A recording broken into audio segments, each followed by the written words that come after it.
Assalomu alaykum. Sizlar bilan Suhrob Bo'zbisaidov kanali. Demak, bugungi videoobzorimizda nima haqida gaplashamiz? Bugungi videoobzorimizda o'sha videodagi o'sha nomini sarlavhasida ko'rganingizdek, Ustoz AI kriptovalyutasi taqdimotining yangilanishini ko'ramiz.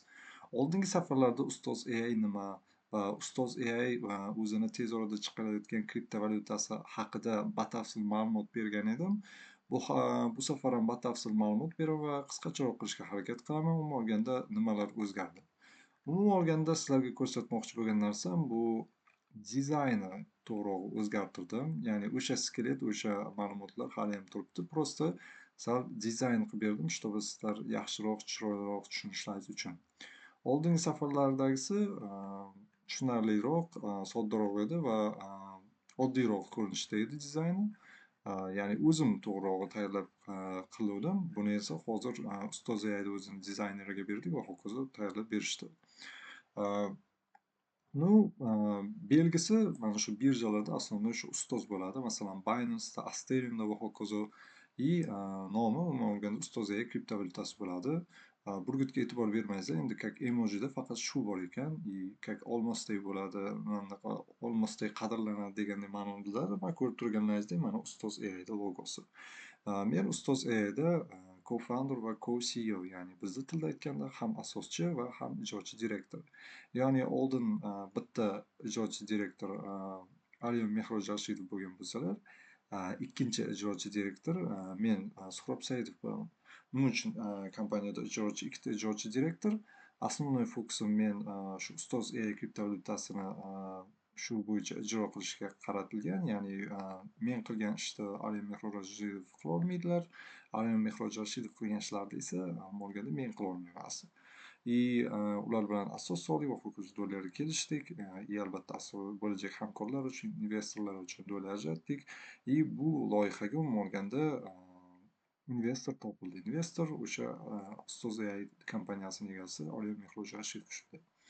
И bu tez orada chiqadi. Muhimi g'oya sifatida как loyiha chiqarildi. Уже tez orada MVP, ya'ni chiqadi. MVPni shu Asterium bilan birgalikda qilamiz. И umuman olganda test tayyor, ya'ni уже allaqachon 1 milliondan oshiq foydalanuvchilarimiz bor. И shulardan premium sotib olib, to'g'rirog'i Ustoz AIda podpiskasini sotib olib ishlatganlar уже birinchi klientimiz bo'lishi prognoz qilinyapti. Nimaga? Chunki biz ba'zi o'sha tanga berish funksiyalarini podpiskaga qo'shamiz. Shunday. Mana ko'rib turganlaringizdek loyiha haqida ma'lumot kirish va hokazo. Ustoz AI coin yoki token deb bo'lsa, endi ko'plar bilganlar uchun coin endi yaxshiroq ishlari, ko'plar biladi coin tanga narsalarligini va token esa bu как texnik tilda bo'lgani uchun, masalan, tushunmasligim uchun shuning uchun coin yoki token desak bo'ladi. Farqi coinni blokcheyni bo'ladi, tokenni esa blokcheynda yaralgan bo'ladi. No, lekin ikkalasini ham ishlatsa bo'ladi. No, texnik tomonda asl nomi Ustoz AI token, lekin biz как Ustoz AIda как an'anaviy tarzda, klassik tarzda Ustoz AI coin desak bo'ladi. Loyiha haqida kirish ma'lum. Va ko'rib turganlaringizdek, как USDTga taqlid qilganda USDTni rangini qo'yganmiz. Aslida bu tillo rangi edi. Ustoz AI platformasiga kelsangiz shu anaqa tangalar turibdi. Prosta ko'chirib o'tkazuvdik. Bu xullas rangi o'zi sariq, tillo rang bo'lishi kerak. USDT rangida qildik. Chunki stable coinga o'xshash kriptovalyuta bilan narxi o'zgarmas bo'ladi.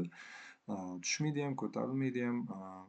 Bemalol kriptovalyuta variantini, so'mni va kriptovalyuta variantini ko'k raqamli tarzda ishlatishingiz bo'ladi. Shunday. Bu balkim talaba takliflariga kelib qanaqa rangda bo'lsin, orqa mana shu fon yashilmi yoki tillo rangmi, orchada qolaversinmi, yoki shu rangda qolaversinmi, hokazo o'z fikrlaringizni kommentariyada qoldiringizlar. И emittent to'g'rirog'i tashkilot, o'sha emissiya to'g'rirog'i vazifani bajarayotgan tashkilot bu Ustoz AI, Ustoz AIga qarashli bo'ladi. Va maqsad shu, umuman olganda o'sha blockchain texnologiyasi yordamida aksiya aktyorlar bilan ta'minlangan xavfsiz va shaffof raqamli valyuta yaratish bo'ladi.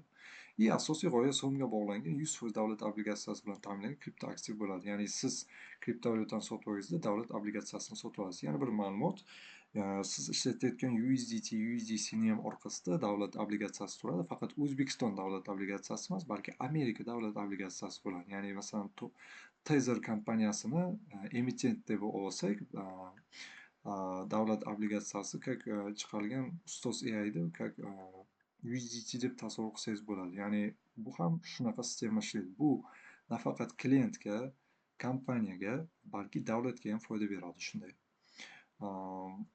И narx stabil bo'lgani uchun, masalan, riskdan xoli bo'ladi va buni to'lovlar maqsadida va qonuniy tarzda tartiblashtirilgan shaffof tarzda foydalanishingiz mumkin kripto sohada shunday. Ya'ni so'mingizni kripto variantga aylantirib olib, любой dunyo istalgan burchagida foydalansangiz bo'ladi. Va O'zbekistonda kripto aksiyalar aylanmasi raqamlarda ko'rsatilgan, ya'ni bu NAPPni oxirgi statistikalaridan kelib chiqib, 3 ta kripto birja, o'sha Binance, Asterium, Uznexport, kripto do'konlar, Asterium Wallet, keyin yana C-Corp, T-Crypto, ho'kizo kripto depozitariylar, CTPay, Asterium, Wallet in Telegram, yana va boshqalar, Paynet shular kiradi masalan. И xizmat provayder общий 21 ta ekan, и foydalanuvchi rezidentlar o'sha a'zo bo'lgan 661.850 ta, non-rezidentlar 1.841 ta, yaratilgan ish o'rinlari shu kompaniyalar ortidan 207 ta bo'ldi. Xizmat provayder orqali ro'yxatdan umumiy mijozlar soni 663.691 ta. Foydalanuvchi jami O'zbekistonda qonuniy bor. Va ko'rib turganingizdek, oylik yig'imlar 2022-2025gacha shuncha edi va davlat boji bilan mana shu shunchagacha o'sdi deyapti ko'rsatadi. Emitentlar soni bu Humo kompaniyasi Humo token chiqargan. Ikkinchisi menimcha, по-моему, примерно bu Don bo'lsa kerak. Don loyihasi bu Alisher Tojiyev tomonidan chiqarilgan o'sha kriptovalyuta. Lekin uni qayerda sotiladi, men qilishini ko'rganim yo'q. Faqat o'zini Telegram boti bor shunday. Chiqarilgan tokenlar soni shu 16.000 ta'minlangan tokenlar bular Humo tokenga tegishli va bular utility tokenlar, по-моему, o'sha Don bo'lsa kerak shunday. Mana NAPPni logosi o'zini Telegram kanalida shu yubordi, ijtimoiy tarmoqlarda e'lon qilganim uchun qo'yib qo'ydik shunday. Ya'ni bozor bo'yicha, ya'ni O'zbekiston bozori fokus qarasak, o'sha O'zbekiston bozorida shu holat. Google Trends'da ham ko'rib turibsiz, ya'ni bu Google Trends'da, ya'ni odamlar kriptovalyuta, coin, token, kripto deb qidirganda qanday ko'rsatish beryapti? Основной masalan eng ko'plari Sirdaryo, Toshkent, Jizzax provinsiyalarida bo'lgan. Kriptovalyuta bo'yicha Toshkent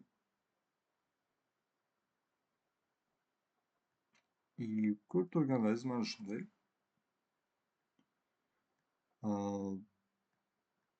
Yana boshqa muammolar xuddi ko'rsatilgandek to'xtatib bemalol ko'rishingiz mumkin. Основной dizayniga ko'p ishlov berdik. Biznes model qanday, bu yerda masalan foydalanuvchilar qanday kommunikatsiya va ho'kizo. Masalan yana nima? Ustoz основной bu yerda o'sha Google bozordagi muammo aniqlandi. Undan keyin Ustozadagi muammolarni ham yoritib o'tganmiz. Ustoza uchun keyin qanday yechim kiritganmiz. Iqtisodiy ma'naviy barqarorliklar va yana keyin qonuniy va tartibga solish compliance'lar va yana undan tashqari biznes model qanday. MVP Ustoz AI ko'rib turganlaringizdek judayam dizayni qanday bo'ldi? Sizlarga yoqdimi, qanday? Roadmap, MVPni yaratish roadmapi va yo'l xarita, ya'ni rivojlanish bo'yicha roadmap. Уже qilganimizdan so'ng mana buni keyin уже massablash hamkorlar va ho'kizo kuchayamiz va 3-bosqich global bo'ladi va ho'kizo shunday. Albatta yana bitta ma'lumot. Tak, bunday qilsak,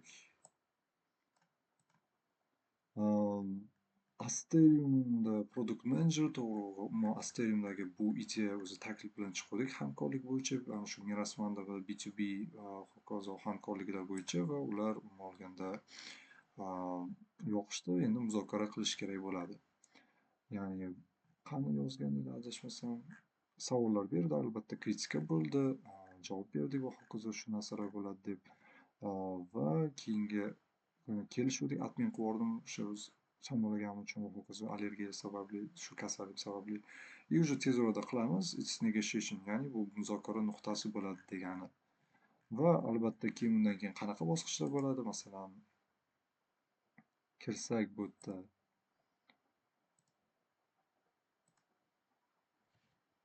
Mirasmanda desak, Mirasmanda bu o'zini Asterium blokcheyni va bu yerda siz o'zingizni tokeningizni chiqarsangiz bo'ladi, xuddi bizga o'xshab. Biz hozir tak Asteriumga ariza berdik, qildik, ziyo berdik. Hozir bu bosqichda, ya'ni shartnomani imzolash bosqichlarida, ya'ni kelishamiz Asterium bilan ular bilan va hokazo parametrlar o'zgarishi mumkin va hokazo talab va takliflar bo'yicha endi kelishuv bo'yichada, конечно. Keyin уже 3-qadam уже white paper tayyorlanadi, ya'ni umuman olganda tokenni hujjati. U hujjat bo'yicha любой odam, tashkilot bo'laman, masalan, NAPP, Asteri va hokazo boshqa tashkilotlar, investor bo'laman, umuman qiziqqan odam batafsil ma'lumot olish uchun shu white paperni u o'qiydi. U white paper publichniy bo'ladi. Keyin boshqa masalan Bitcoin, Ethereum, Solanalarda eng mashhur, eng zo'r kriptovalyutalardan tortib o'sha ana shu white paper bor va bo'lishi ham kerak, чтобы ishonchli bo'lib batafsil olish maqsadida. Va keyin shu bilan token chiqariladi umuman olganda. Основной tushunchani shunday rasmandan olishlaringiz mumkin. И umuman olganda shu bizda shu yangiliklar. И tez orada kutingizlar, уже nasib xudo xohlasa o'zi meni hozir nima desam ekan, hozir o'qishlarim bor edi. Men ham уже 4-kurs bo'lsam tez orada bitiryapman. Уже bir necha hafta ichida уже dopusк va hokazolar olib sessiyalarga borsam, sessiyalarda vaqtim ko'payadi va shu bilan nasib xudo xohlasa ko'proq vaqt ajrataman ustozaga va umuman olganda bu narsa уже mana shu bahor oylarigacha aniq chiqadi. Men shunday plan qilyapman, bahor oylari ichida, uzoq o'sha bahorni oxirigacha chiqishi mumkin. Shu maylarni boshlarigacha mana bunaqa tez chiqadi. Chunki texnik bosqichda tez chiqadi white paper tayyorlangandan so'ng. Muhimi kelishuv va qonuniy tomoni haq bo'lsak bo'ldi. Qolgan tomon tez chiqadi, shunday nasib bo'lsa. Shu umuman olganda shulardan iborat edi. Undan tashqari yana nima bo'lishi mumkin? Keyin biz mana bu Central Asia Blockchain Crypto Expertlar klubini qildik. Buni ham albatta tashkillashtirdik ustoz AIga fokus qaratish maqsadida. Masalan, o'rtaga masalan ustoz AI bo'yicha anaqa mavzu tushiriladi. U bo'yicha keyin ekspertlar bilan muhokamalar bo'ladi, diskussiya va undan tashqari o'zimizga kerakli hamkorlarni ham va ekspertlarni jalb qilib, bir vaqtda o'sha vaqtda o'shalar bo'yicha hamkorlik jalb qilish va hokazo ularni muhokama qilish va hokazo kim bizga kerak, qaysi qanchalik yordam bera olishini muhokama qilish maqsadida qildik.